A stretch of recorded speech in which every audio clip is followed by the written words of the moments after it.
Contoh soalan ujian psikometrik. Soalan ini menilai tahap kemahiran komunikasi, keyakinan diri, kebolehan membina rangkaian networking serta kesediaan berinteraksi dengan orang ramai dalam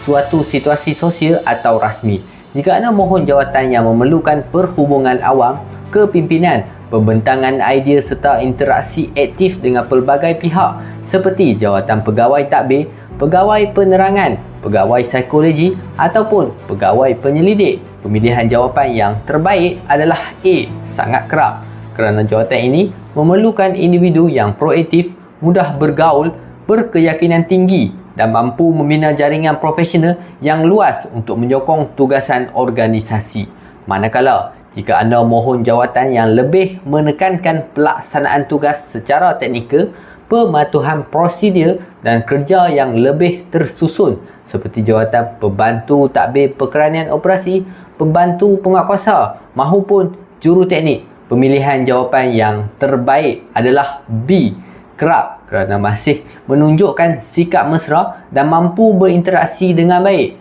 namun dalam masa yang sama menggambarkan keseimbangan antara kemahiran sosial dan fokus terhadap tanggungjawab kerja yang teratur. Bagi calon yang berminat untuk dapatkan koleksi soalan ujian psikometrik tahun lepas, anda boleh klik beg kuning dekat sini.